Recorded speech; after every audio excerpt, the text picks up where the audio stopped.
In the 5 years since Colosseum, the Orre region seems to have been cultivated to the point where it can support wild Pokemon now. Not many of them, but wild Pokemon nonetheless. There are only a total of 9 wild Pokemon available, 3 from each Pokespot, plus an additional 3 Pokemon you can obtain by trading the 3 rare encounters to Juking. While that is only 12 Pokemon, that's still way too many bios than I felt could fit in the previous video, especially if I wanted to cover them in any kind of detail, so that's what this one is for. Here I'll be covering all of the Pokemon that you can obtain from the Pokespots, including Juking's trades. Just as a recap, every Pokespot has a common encounter, an uncommon encounter, and a rare encounter, appearing with a frequency of 50%, 35%, and 15% respectively. So, let's get right to it. First up is Sandshrew, as a certain person from the anime would say it. You'll notice that I'm not showing movesets here. As wild Pokemon, their levels will vary, and as such, they'll have different movesets depending on how high of a level you catch them at. Sandshrew is a little weird though, because its maximum level is slightly higher than the maximum level of anything else you can obtain from Pokespots, which only go up to 20. I really don't know why, but that's just how it is. Anyway, Sandshrew is the Rock Pokespot's common encounter. It's a ground type that focuses on attack and defense, is fairly slow, and has pretty pitiful special defense. So it's kinda your typical ground type. It evolved into Sandslash very early at level 22, so that's nice to have. Its ability is Sand Veil, which will be pretty useless unless you set up Sandstorm yourself with another team member, or Sandshrew itself. In terms of level up moves though, Sandshrew and Sandslash don't learn very much. Slash is really the only worthwhile move at a reasonable level. Sure, they get Sandstorm, but it's not until level 62. You're much better off using a TM if you want that. Speaking of TMs, it's actually where Sandshrew and Sandslash really shine, because they learn a lot of them. Earthquake is an absolute must, but you also have options like Brick Break and Rock Tomb, and also Aerial Ace, options that not a lot of ground types get. And for tutor moves, it seems like everything gets Double Edge and Body Slam. Overall, Sandshrew is an okay ground type. It's not the best, but it is very easy to obtain. Though make sure you catch one at a higher level. You don't want to have one at level 10 at this point in the game. However, you might want to hold off on considering Sandshrew for a moment, because there's another Pokemon coming up in Pokespots that's very, very similar, and depending on your needs, might be better. The Rock Pokespot's uncommon encounter is Gligar, a Pokemon obtainable as a Shadow Pokemon back in Colosseum. Personally, I don't think Gligar is all that good. It doesn't evolve in Generation 3, so it's stuck with a great defense stat, but mediocre to bad stats elsewhere. Honestly, the only real notable thing about Gligar is its typing. Ground Flying is a very good type combination. Unfortunately, Gligar just doesn't really have the stats to make it useful. For level up moves, you've got some pretty basic things. Quick Attack, Slash, Screech to make you do marginally more damage, and Guillotine if you want to gamble on it. For TM moves, I should say, Aerial Ace is now available to Gligar. It wasn't an option for it in Colosseum. While Gligar does learn some good TM moves like Earthquake, I wouldn't really recommend them because its attack stat is just not that good. It gets Double Edge by the move tutor, but again, its attack stat is not that good. Swagger is a status option, I guess, and for some incredibly bizarre reason, it gets Dream Eater. Now, Dream Eater is a terrible move for Gligar, but I'm just mentioning it because it's plain weird. There's really not much else I can say here. There are better ground types than Gligar, there are better flying types than Gligar. Really, there's not much reason to use it. And the Rock Pokespot's rare encounter is Trapinch. Trapinch is a Pokemon that might be very, very tempting to use. It evolves into Flygon, a ground dragon type with very good stats all round and a fantastic move pool. But I personally don't recommend using Trapinch in XD. Sure, Flygon is amazing, but it doesn't reach that stage until level 45, and by that point, the game is almost over. Contrast this to Colosseum, where you caught the Shadow Vibrava at level 43, only 2 levels off evolving, and there was still at least a little bit left to do in the game after you catch it. With Trapinch though, you won't reach its full potential until the game is almost done, and personally, I don't see much point in that. Not only that, but you'll also be stuck as Trapinch itself until level 35. Now, Trapinch does have the same base attack as Flygon, so it does hit pretty hard, but it is painfully slow. And putting up with that until the late mid-game is also not really that good in my opinion. I should mention Trapinch is interesting in terms of abilities. It can have 2, but its evolve forms only have 1, so if you want to take it all the way, it doesn't matter which of the 2 abilities you get on Trapinch. Arena Trap is normally fantastic in multiplayer, but in single player, the AI switches way too infrequently to justify using it. And Hyper Cutter is equally situational. Also, Trapinch suffers from the physical special split, because up until it evolves, it learns mainly special moves, and Trapinch itself doesn't like special. Crunch would be great if it was physical like it was in later generations, but it's not. Like I said though, Flygon is amazing, having a huge move pool, being able to use physical and special attacks decently, and just being an overall good Pokemon. But if you really like Flygon, I'd recommend using it in Colosseum rather than an XD. I'm sorry, but being mediocre until almost the end of the game just doesn't feel worth it to me. If you do manage to find a Trapinch though, the trade that Juking offers for it is very worth your while. On to the Oasis Pokespot now, where the common encounter is Hoppip. I used a Jumpluff back in my playthrough of Pokemon Colosseum, so if you've watched that, you'll already have a good idea of what it can do. Jumpluff is pretty much the same in XD. It's a fast Sleep Powder user, and really, what more can you ask for? Its attacking stats are quite bad though, so other than spreading status, there's not a lot it can do. However, there are a couple of options Jumpluff has in XD that it didn't have in Colosseum, namely Leech Seed. I really wish this was an option for it in Colosseum, because Leech Seed is one of the few reliable ways Jumpluff has of dealing damage, and it's just generally a good Leech Seed user, being so fast. You also have access to Aerial Ace via TM if you want a different stab move to Giga Drain. I mean, Jumpluff's offenses are both equally bad, so it doesn't matter whether you go physical or special.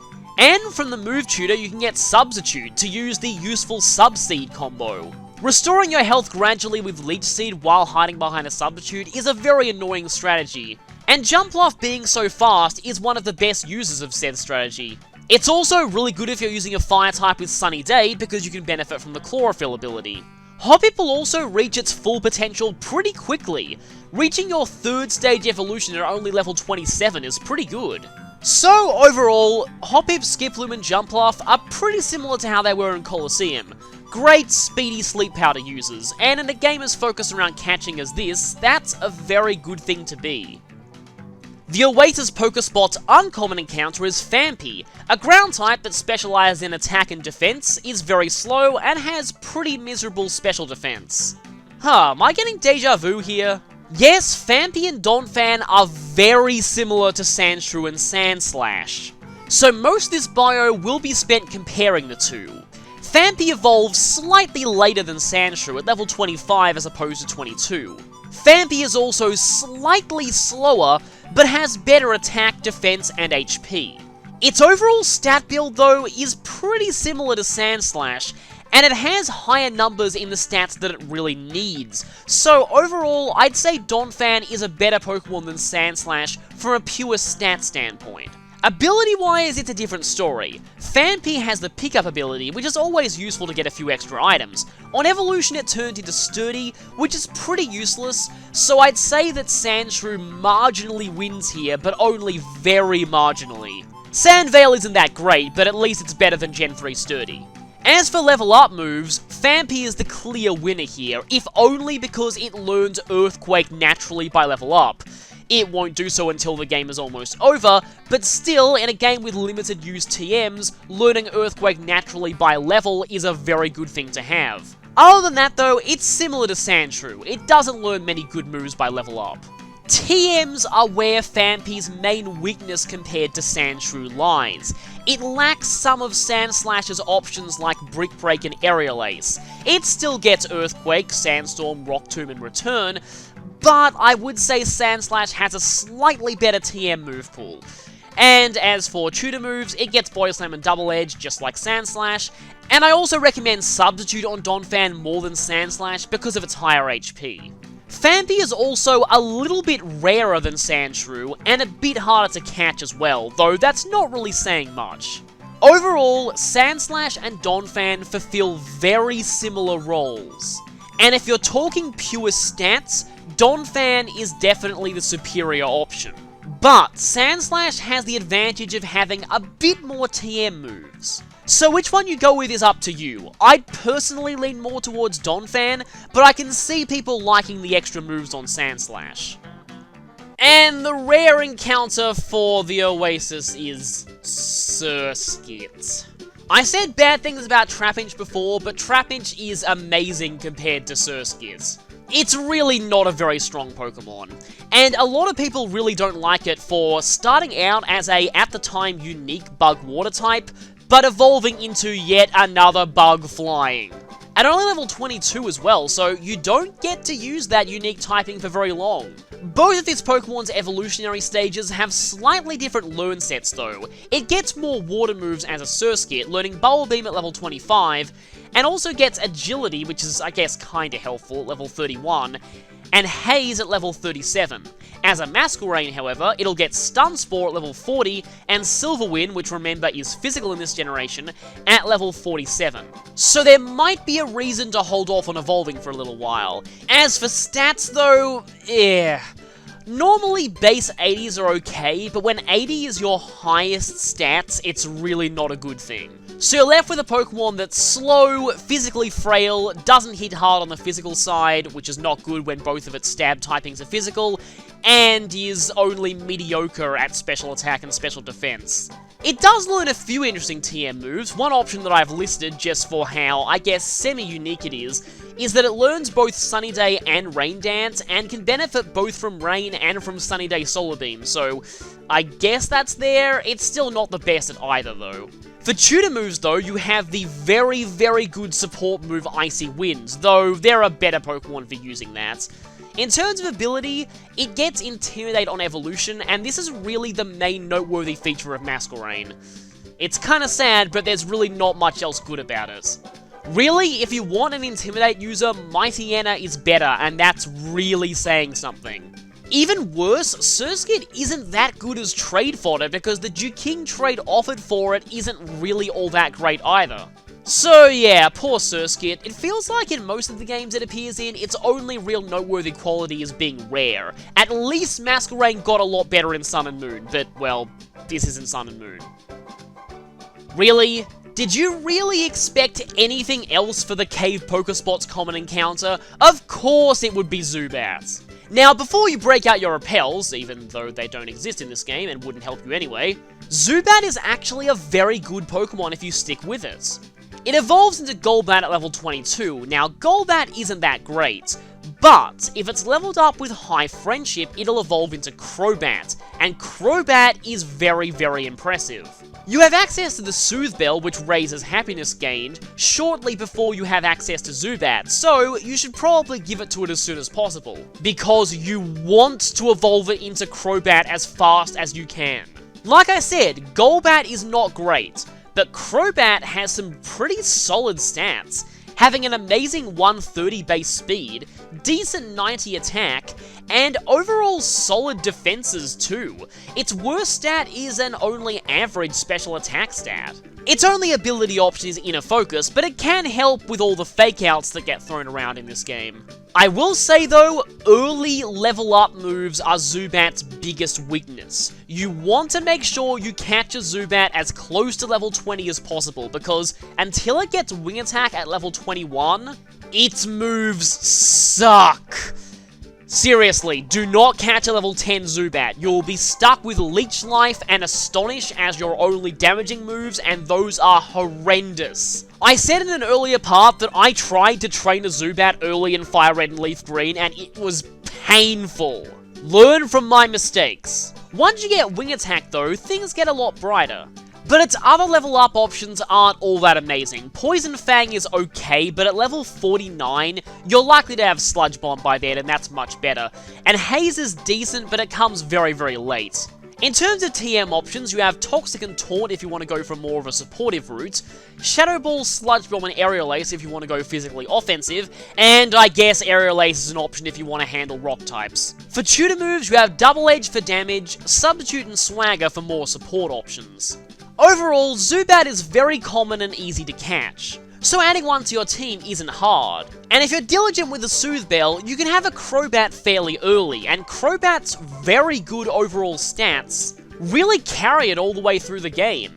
Of all the wild Pokemon options this game has, Zubat might be one of the best, ironically enough. For the Cave Pokespot's uncommon encounter, we have Aron. Aron is an interesting Pokemon, a rock steel type that focuses on attack and defense. In fact, its defense in its final form is so high that it wouldn't fit on my chart. However, there's a bit of a paradox at play with this, because while it does have an immense physical defense stat, its typing gives it 4 times weaknesses to 2 of the most common and most powerful physical types, ground and fighting. Because of this, Aron and its evolutions are nowhere near as physically bulky as their stats suggest. So bear that in mind before you decide on using it. I mean, it should really tell you something that one of the buffs that Mega Aggron gets in Gen 6 is that it gets rid of its rock typing. For abilities, Rock Head is the vastly superior of the two in Gen 3, because the Aron line learns a lot of recoil moves to abuse with that. Speaking of moves, it gets Metal Claw at level 13, which is probably your first stab option, Iron Defense at level 17, which may help it actually take fighting or ground moves. Takedown is normally not a good move, but with Rock Head it's kind of decent.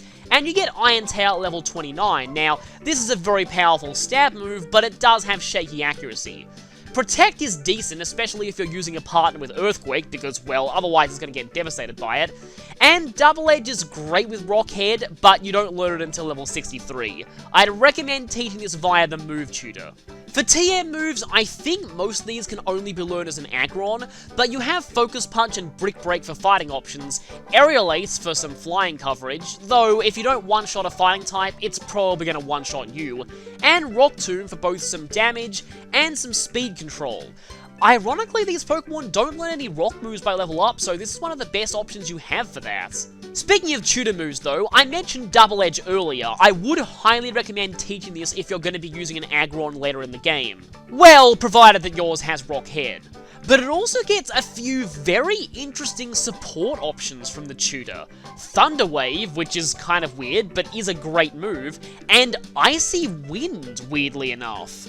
Oh, actually I should mention, Aggron learns a whole ton of special moves by TM, but its special attack is so bad that I didn't feel the need to mention them under notable TM moves. Icy Wind, on the other hand, is very much worth using despite your bad special attack. After all, you're not using Icy Wind for the damage, you're using it for the speed drop.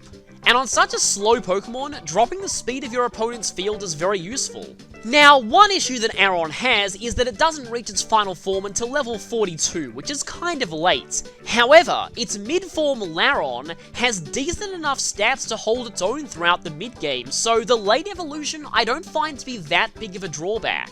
Overall, you want to use the Aron line as strong physical attackers that are good at tanking normal type moves, I guess. Don't think that they're going to be physical tanks in general, because their weakness to fighting and ground really hurts that. If you are planning on using one though, a Pokemon that makes a great partner for it is the Boltor you snag earlier in the game. Claydol can skill swap the Levitate ability onto Aggron and get rid of one of its biggest weaknesses. And its Psychic typing helps handle the fighting types that would otherwise give Aggron trouble. On top of that, Aggron is also 4 times resisted to Claydol's self-destruct and Explosion. And finally, continuing the trend of rare Pokespot encounters not being that good, we have Wooper for the cave. So here's the thing, Quagsire was a good Pokemon in Colosseum, because if you didn't pick Croconaw, it was the first water type you had access to. It came with Rain Dance and Surf, and due to that game's limited options, there wasn't really a better water type until Suicune. In XD though, not only do you first obtain it in its weaker unevolved form, but before you have a chance to get it, you have access to Vaporeon and Walrein, both of which are much better water types. Quagsire isn't a horrible Pokemon, but it is pretty mediocre compared to a lot of the other water types available in this game. It's very slow, its best stats are only 85 attack and defense and 95 HP, which is I guess decent, but its other stats don't really help it, and it has bad special attack, which makes its water moves weaker. If you are using one, you definitely want Water Absorb, because that's way better than Damp. The problem there is Vaporeon has Water Absorb guaranteed. For level up moves, Mudshot is good early on, Amnesia is decent to make you a bit bulkier, Yawn is a good alternative to other status moves for catching Shadow Pokemon, Earthquake is great because you're learning that naturally so you don't need to use the TM on it, Rain Dance I probably would recommend using a TM for that, and Haze is just far too late to be useful in the main story. For TM moves, Quagsire learns quite a lot. Focus Punch, Water Pulse, which is recommended as that is the best water move you have access to, Ice Beam, Blizzard, Rain Dance, Brick Break, Sludge Bomb, which is kind of weird, and Rock Tomb, which is an option that it didn't have back in Colosseum. For tutor moves, you've got Body Slam and Double Edge, yeah, pretty much everything gets those, and Seismic Toss, I guess, since your attack stat isn't that amazing. I don't know, like I said, Quagsire isn't a horrible Pokemon, but there are better water types and there are better ground types. So I personally don't think it's as useful as it was in Colosseum. While I'm here, I might as well cover Juking's trades, because they're all Pokemon that are technically obtainable to you now, if you're dedicated enough to go for the rare spot encounters. Juking has one Pokemon that he'll offer for each of the 3 rare encounters, and the first one is for Trapinch. For this, he'll trade you a Meditite. Juking's trades are all special because they come with a few moves the Pokemon would otherwise have a hard time learning. The Meditite comes with Dynamic Punch and Shadow Ball. Shadow Ball is the better of the two. Dynamic Punch has very shaky accuracy, though you could use Mind Reader with it for a bit of a combo. I personally don't think it's worth it, especially on something that doesn't need any more power anyway. So yeah, Meditite. This is another Pokemon that you'll be familiar with if you watch my Colosseum series. I found it to be a very strong Pokemon in that game, thanks to its ability doubling its raw attack stats. Yes, I just need to stress that. Whatever number that you see on Meditite's stat screen, I don't mean the base stat that I'm showing here, I mean the actual stat number. Double that. That's how much its attack really is. Now, this is not so noticeable early on, but when it evolves into Medicham, later in the game, it will be hitting harder than Groudon would. Really, I'm not making that up. Its typing isn't all that great in Generation 3 because Psychic moves are all special. Trust me, you do not want to use special moves on Meditite, it is a complete waste of its potential. But, because Shadow Ball is physical in this gen, that really helps. Also, Ghost and Fighting have perfect coverage together, so you really don't need much more than Shadow Ball and High Jump Kick, or Brick Break if you're worried about the accuracy. Unfortunately, Meditite won't evolve into Medicham until level 37. That wasn't a big deal in Colosseum, but in XD you get this Meditite at level 20, so you'll have to bear with its unevolved form for a little bit longer. Still, Medicham is definitely worth your time. You really want to pick up High Jump Kick at level 32, though like I said, if you are worried about the accuracy because you do hurt yourself if you miss with High Jump Kick, you can go with Brick Break via TM. I wouldn't really recommend keeping Dynamic Punch, it's just not really the kind of thing you want on this Pokemon. As for other moves, Meditite has access to Bulk Up in this game, which is something that it didn't have in Colosseum, and also Rock Tomb. To be honest though, its attack is already overkill, it doesn't really need any more boosting. But if you want to have some real fun, try using Bulk Up, you'll devastate things even more than you normally would with Medicham. You also have Body Slam via the Move Tutor, which gives Medicham a tiny bit of utility, well, if the things that it Body Slams don't just outright faint instantly, which will usually be the case. Overall, I think this trade is a very good deal. Trapinch won't really be good until level 45, whereas Meditite is very strong off the bat and gets even better at level 37. Plus, it already comes with one of the best moves that it'll ever have, Shadow Ball. If you trade Juking a Surskit, he'll give you in return Shuckle. We saw Shuckle back in Colosseum, but it was post-game only. So how does it fare when you can actually use it during the main storyline? Well, Shuckle is a very passive Pokemon with absurdly lopsided stats. Its defense and special defense are the best in the game bar none. but its speed is the worst in the game bar none, and its HP and attacking stats are pretty close to the worst in the game bar none. Shuckle cannot do direct damage at all. It has to win its battles through status effects and attrition. The good news is, the moveset that this Shuckle starts with is pretty much the perfect moveset for it. Toxic, Substitute, Sludge Bomb, and Encore.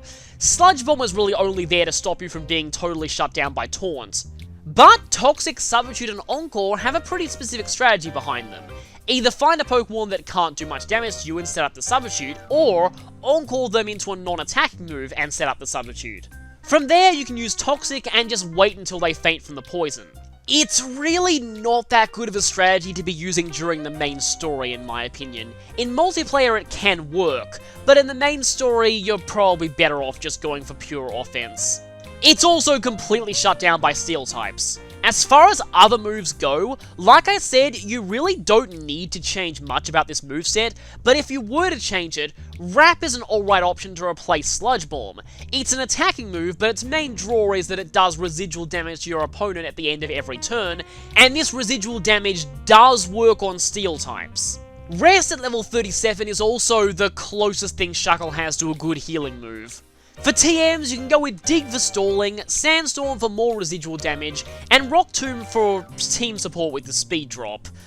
For tutor moves, you have Body Slam, which is not for its damage, but more for the chance of paralysis, which can help, and Swagger for more annoyance. Overall, while this Shuckle does have a very good moveset for a Shuckle, which I would say makes it better than the Shuckle you get in Colosseum, I don't think Shuckle is a particularly good Pokemon to be using during the main storyline. Definitely pick up this Shuckle if you want to annoy some people in multiplayer, though. Lastly, we have the Duking trade that gets the most hype from this game's fandom by far, Larvitar. Duking's Larvitar comes with Dragon Dance and Outrage. Now, Outrage is not that good, because not only is it only 90 power in Gen 3, it's also special, and so doesn't really benefit from Dragon Dance. But Dragon Dance is normally an egg move for Larvitar, and it is amazing on its final form, Tyranitar. Larvitar was also kind of weird to make a bio for, because it's one of the few Pokemon that has a different ability in all 3 stages of its evolution line.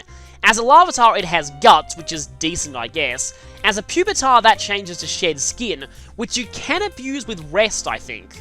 It's not reliable, but it's an option. And as a Tyranitar, you get the one that you've probably been waiting for, Sandstream, which makes it so that whenever Tyranitar is sent out into battle, it summons Sandstorm Weather, and in Gen 3, this is permanent unless it's overridden by another weather. This makes Larvitar's starting move Sandstorm completely redundant and useless, so get rid of that as soon as possible. Larvitar starts out as your bog standard Rock Ground type, but in its final form it'll become Rock Dark, which makes it decent at mix sweeping. While Tyranitar's special attack isn't amazing, it's still good enough to use the massive special move pool that it has access to. Speaking of move pool, for level up moves, you get Rock Slide at level 22, only 2 levels after you get it, and for that point in the game, it's a very strong move, especially with Stab. You pick up Thrash at level 29, which is okay, I guess. Crunch at level 47, which is great for Tyranitar, as it's one of the few Pokemon that actually likes Dark being special, and Earthquake at level 61, I guess. By that point, it's way too late to be considering it for the main story, but for multiplayer that can be pretty good. Tyranitar learns a lot of TM moves, and really all of them can be useful. Ice Beam, Thunderbolt, Flamethrower, Earthquake, Brick Break, Dragon Claw, which is special in this gen, but anyway, all of them are good options. For tutor moves, you've also got Body Slam and Double Edge, Substitute, because Tyranitar is actually a fairly well-known user of the Substitute Focus Punch strategy thanks to its high HP, and Thunder Wave for some status support. Here's the thing though. While Tyranitar is very tempting because its stats are absolutely insane, I personally don't recommend this Larvitar for the main storyline. For post-game and for multiplayer, this specific Larvitar is amazing, especially if you get it with a good nature. But it doesn't reach its final form until level 55, and the final boss is at level 50. So for most of the game, you're really looking more at stats like this. These are Pupitar's base stats. They're really not all that impressive, and this is the form you'll be in for the entire main story. So, I'll just say it again. While Dragon Dance Tyranitar is very, very tempting, I'd recommend saving this trade for the post-game and multiplayer, than for the main story. It's an amazing Pokemon to use in one of the post-game challenges.